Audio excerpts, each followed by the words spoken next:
Oke, selamat datang semuanya. Kali ini kita bakal ngobrolin soal sebuah cara yang mungkin sedikit beda buat ngalamin hidup. Kita akan coba bergeser dari pikiran yang seringkali berisik itu ke sebuah ruang di dalam diri yang jauh lebih jernih.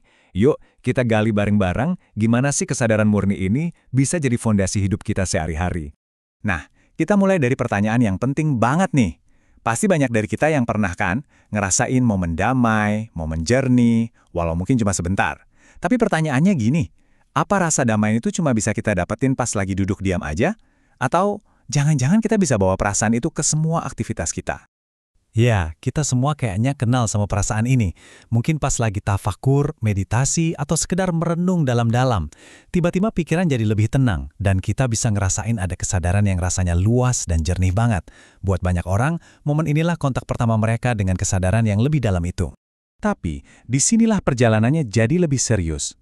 Kita nggak cuma sekedar mampir ke keheningan, tapi mulai bertanya, gimana caranya tinggal di sana? Jadi pertanyaannya adalah, bisakah kehadiran kesadaran yang kita temukan dalam tenang itu benar-benar kita bawa dalam setiap hal yang kita lakukan? Oke, sebelum lanjut lebih jauh, kita perlu paham dulu kondisi default kebanyakan dari kita, yaitu hidup dari pikiran. Dalam mode ini, hampir seluruh perhatian kita itu kesedot sama arus pikiran yang nggak ada hentinya. Ini mode autopilot kita. Jadi pikiran kita itu kerjanya ngapain aja sih? Ya, dia itu kayak pusat kendali yang super reaktif. Dia nggak cuma ngeliatin, tapi aktif banget ngejat setiap momen. Oh, ini enak, aku mau lagi. Wah, ini nggak enak, harus dihindari. Penilaian nonstop inilah yang jadi sumber utama kegelisahan di dalam diri kita. Nah, yang menarik banget di sini itu, siklusnya simpel banget kan? Semuanya itu start dari satu hal, penilaian dari pikiran kita. Dari situ, langsung deh muncul reaksi di dalam diri, entah itu pengen sesuatu, takut, atau marah. Dan kumpulan dari reaksi-reaksi kecil inilah yang akhirnya ngebentuk hidup kita jadi reaktif. Jadi gampang banget keombang-ambing sama apa yang terjadi di luar. Tapi tenang, ada jalan keluarnya. Inilah titik baliknya. Sebuah pergeseran besar yang terjadi waktu kita mulai hidup dari kesadaran, bukan lagi dikontrol sama pikiran. Ini benar-benar perubahan fundamental dalam cara kita ngerasain hidup. Perbandingannya kelihatan jelas banget di sini. Coba lihat. Kalau hidup dari pikiran, pikiran itu jadi bosnya.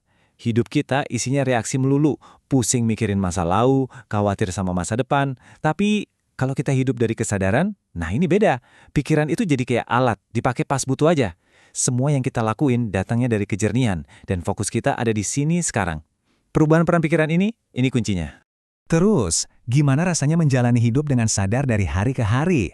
Yuk kita lihat gimana wujudnya dalam tindakan nyata.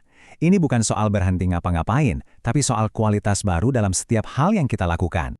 Poin ini penting banget buat kita pahami ya. Sering ada salah paham nih. Hidup dengan sadar itu bukan berarti jadi pasif. Terus kita cuma duduk diam nggak ngapa-ngapain, sama sekali bukan. Kita tetap kerja, tetap ngobrol, tetap berinteraksi kayak biasa. Bedanya di mana? Bedanya ada di dari mana kita melakukannya.